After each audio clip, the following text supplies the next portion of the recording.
நடுவர் அவர்களே, எதிரணியிலிருந்து அன்பு தம்பி சரவணன் அவர்கள் பேசும்போது சொன்னார், காதோறும் ஒரே ஒரு நரச்ச முடி வந்த உடனே தசரதன் ஆட்சியை யார் பக்கம் கொடுத்தார், யாருக்கு ஆட்சி கொடுக்கணும்னு நினைச்சார், இளைஞனுக்கு தானே கொடுக்கணும்னு நினைச்சார் அப்படின்னார். ஆட்சியை கொடுக்கணும்னு நினைச்சது யாரு தம்பி? சரியான வாய்ப்பை சரியான நேரத்தில் யாருக்கு கொடுக்க வேண்டும் என்கிற அனுபவம் பெற்றவர்கள் தான் பெரியோர். கனவு காணுங்கள் கனவு காணுங்கள்னு கலாம் அவர்கள் யாரை பார்த்து சொன்னார்? இளைஞர்களை பார்த்தானே சொன்னார் அப்படின்னு ரொம்ப பெருமையா சொன்னார். சொல்லி கொடுத்தது யாரு? ஒரு பெரியவர் தானே.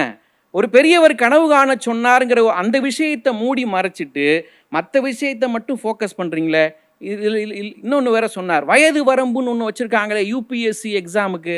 32 வயதுக்கு மேலே 35 வயதுக்கு மேலே தேர்வு எழுதக்கூடாதுன்னு வச்சிருக்காங்களா? அப்போ இளையோரைத்தானே இந்த நாடே விரும்புது ஆட்சி பணிக்குன்னு சொன்னார். அதில் என்னையும் வேற எழுத்துக்கிட்டாரு. ரிட்டையர்ட் ஆனதுக்கு அப்புறம் கூட ஒரு வேலை பார்த்துட்டு இருக்காரு அப்படின்னாரு. ஏயா எனக்கு வேலையே கிடைக்கலையா இன்னும்?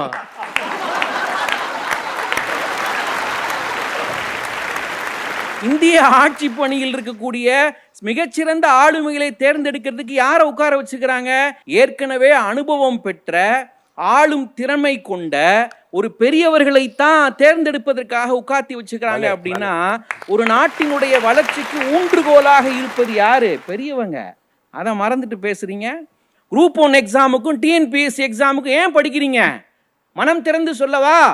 மாசம் ஆனா அரசாங்க சம்பளம் கிடைச்சி லைஃப்ல செட்டில் ஆகலாங்கிறதுக்காக படிக்கிறீங்க சார். நீங்க தேசத்தினுடைய வளர்ச்சிக்காக படிக்கிறீங்க. ஆனா இந்த வேப்ப மரத்தை காப்பாற்றுவதற்காக, நம் நாட்டின் மஞ்சளை காப்பாற்றுவதற்காக தான் வேலை பார்த்த அரசு வேலையை தூக்கி போட்டுட்டு உலக நீதிமன்றத்தின் முன்னாடி போய் நின்று வேப்ப மரத்துக்கு காப்புரிமை கேட்ட மற்ற நாடுகளுக்கு எதிராக வாதிட்டு வேப்ப மரத்தையும் மஞ்சளையும் காப்பாற்றினது யாரு? இயற்கை வேளாண் விஞ்ஞானி போராளி நம்மாழ்வார்ங்கிற பெரியவர் இல்லையா? அந்த பெரியவர் இல்லைன்னா இதெல்லாம் நமக்கு கிடைச்சிருக்குமா? என்னங்க பேசுறீங்க நீங்க? அப்போ இளையோர்ட்ட இன்னைக்கு பலவீனம் இருக்கு, பலமும் இருக்கு. நான் அதை ஏத்துக்கிறேன். இவங்களுடைய பலம் என்ன, இவங்களுடைய பலவீனம் என்ன தெரியுமா? அறிவை பொருளாக்குதல் இவர்களுடைய பலம். ஆனால் பொருள் தேடும் அறிவு மட்டுமே போதும் என்று நினைப்பது இவர்களுடைய பலவீனம். நடுவர்களே, இவருடைய பலவீனம். ஏங்க பெரியவர்கள் உங்களுக்கு தேவையே இல்லையா? எல்லாமே நாங்களே பண்ணி கிழிச்சிருவோம்னு பேசுனீங்களே.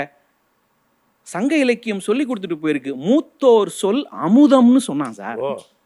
அமுதத்திற்கு இணையான அந்த சொல் உங்களுக்கு வேண்டாமா? இந்த நாட்டினுடைய வளர்ச்சிக்கு அது தேவையில்லையா?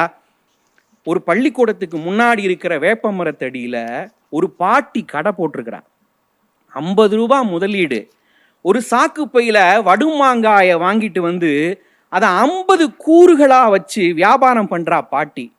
தான் விற்கிற மாங்காய் மேல, வடுமாங்காய் மேல ஈ எறும்பு அண்டக்கூடாது அப்படின்னு வேப்ப இலையை வச்சு இப்படி விசிறிக்கிட்டே உட்கார்ந்துருக்கிறா. அதிகாலை 6 மணிக்கு கடையை திறந்தவ சாயந்தரம் 6 மணிக்கு கடையை கட்டும்போது அவளுக்கு கிடைக்கிற லாபம் வெறும் 50 ரூபாய்.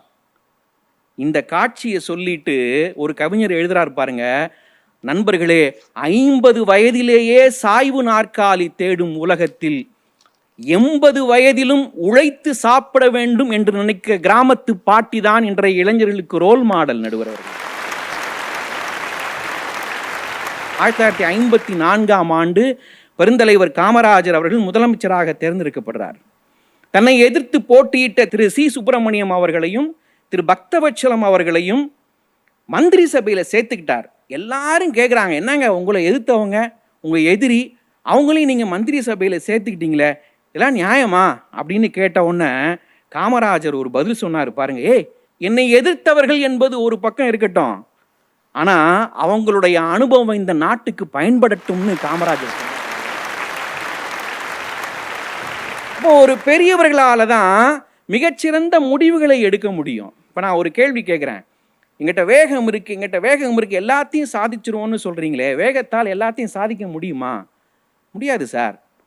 நடுவர் அவர்களே, ஒரு காலத்தில் கோடை காலம் வந்ததுன்னு வைங்க, வீட்டில் உள்ள பெரியவங்கெல்லாம் அச்சப்படுவாங்களாம். ஏன் தெரியுமா? பெரியம்மைன்னு ஒரு நோய் இருந்தது. இப்போ இல்லை சார், அது பெரிய ஒரு மாற்றம் தான். அது அப்போ பெரியம்மைங்கிற ஒரு நோய் இருக்கும்போது கோடை காலத்தில் மக்கள்லாம் பதறுவாங்களாம். தெருவுக்கு 10-20 குழந்தைங்களை பாதிச்சிடும் அந்த நோய். கொத்து கொத்தா குழந்தைங்க காணாம போயிடுறாங்களேன்னு அந்த பெரியவங்க கோடை காலத்தில் பாடுற ஒரு நாட்டுப்புற பாட்டில் ஒரு குறிப்பு படித்தேன் நடுவர் அவர்களே. அந்த கவிதை சொல்லுது பாருங்க, கோடை வந்துடுச்சு, எங்க அம்மா கோமாரி வருவாளே, குழந்தைங்களை விட்டுடுமா, எங்க குலம் காத்து ரட்சியம்மா, குழந்தைங்களை விட்டு புட்டு எங்க உசுரை எடுத்துக்கம்மான்னு ஒரு நாட்டுப்புற தாய் பாடின மாதிரி ஒரு குறிப்பு உண்டு நடுகிறவர்கள். என்ன அர்த்தம் தெரியுமா? அன்புடையார் என்பும் உரியர் பிறர்க்குன்னு வள்ளுவர் சொன்னாரு பாருங்க. அந்த குறட்பாவை கடைபிடிக்கிறவங்க எப்போதும் பெரியவர்கள் தான். அந்த பொதுநலம் தான் ஒரு நாட்டினுடைய வளர்ச்சிக்கு ரொம்ப முக்கியமான ஒரு விஷயம்னு நாங்க சொன்னா, வேகம்தான் முக்கியம் வேகம்தான் முக்கியம்னு பேசுறீங்களே. ஒரே ஒரு விஷயம் சொல்றேன், எல்லாமே தனக்கே கிடைச்சிடும் சுயநலத்தோடு வாழ்றவங்க இன்றைக்கு இருக்கக்கூடிய இளையோர். அவங்க ஒரு நாட்டினுடைய வளர்ச்சியை தீர்மானிக்கவே முடியாது. ஒரு சம்பவம் சொல்லி முடிக்கிறாங்க. இயக்குனர் ராஜு முருகன் தன்னுடைய நண்பரை பார்க்கறதுக்காக போறார். டி நகரில் இருக்கிற நண்பரை பார்க்க போறார். அவர் அரசு பணியிலிருந்து இப்பதான் ஓய்வு பெற்றவர். 2 பெண் பிள்ளைகளை படிக்க வச்சு கல்யாணம் பண்ணி கொடுத்து வாழ்க்கை முழுக்க ஓடிக்கிட்டே இருந்தவர். இப்பதான் அவருக்கு ஓய்வு கிடைச்சிருக்கு.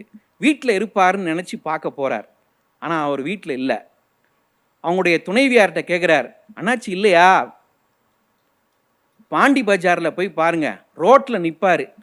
நான் சொன்னால் எங்கே கேட்குறாரு உங்கள் அண்ணாச்சி அப்படின்னு அந்த அம்மா சலிச்சுக்கிறாங்க. நேராக பாண்டி பஜாருக்கு போகிறார். பாண்டி பஜாரில் நடு ரோட்டில் நின்று பரபரப்பாக டிராஃபிக்கை கிளியர் பண்ணி விட்டுக்கிட்டு இருந்தார் அந்த பெரியவர், ஓய்வு பெற்றவர். கொஞ்ச நேரம் கழித்து ஒரு தேநீர் சாப்பிட்டுக்கிட்டே இயக்குனர் ராஜு முருகன் கேட்குறார், அதான் பணியிலிருந்து ஓய்வு பெற்றுட்டீங்கல்ல, பேசாமல் வீட்டில் இருக்க வேண்டியதானே, ஏன் இங்கே வந்து இந்த சச்சரவில் நின்றுட்டு இருக்கிறீங்கன்னு கேட்ட உடனே அந்த பெரியவர் சொன்னதாக வட்டியும் முதலும் என்கிற நூலில் ராஜமுருகன் எழுதுறார். அந்த பெரியவர் சொன்னாராம், அடப்பாப்பா, மற்றவங்களுக்காக ஏதாவது பண்ணும்போது தான் நாம் உசுரோடு இருக்கிறோங்கிற ஃபீலிங்கே வருதுப்பா அப்படின்னு அந்த பெரியவர் சொன்னதாக ராஜமுருகன் எழுதுறாரு.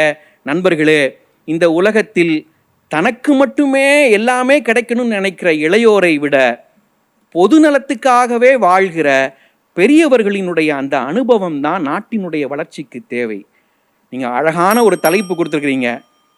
நாட்டினுடைய வளர்ச்சிக்கு பெரிதும் தேவை அனுபவம் மிக்க பெரியவர்களா ஆற்றல் மிக்க இளைஞர்களான்னு என்கிட்ட கேட்டா, நாட்டினுடைய வளர்ச்சிக்கு பெரிதும் தேவை ஆற்றல் மிக்க இளைஞர்களே. அந்த ஆற்றல் மிக்க இளைஞர்கள் எப்போது உருவாவார்கள் தெரியுமா? அனுபவம் மிக்க பெரியவர்களால் தான் அவர்களை உருவாக்க முடியும் என்று சொல்லி நல்ல வாய்ப்பிற்கு நன்றி கூறி அமர்கிறேன். நன்றி, வணக்கம்.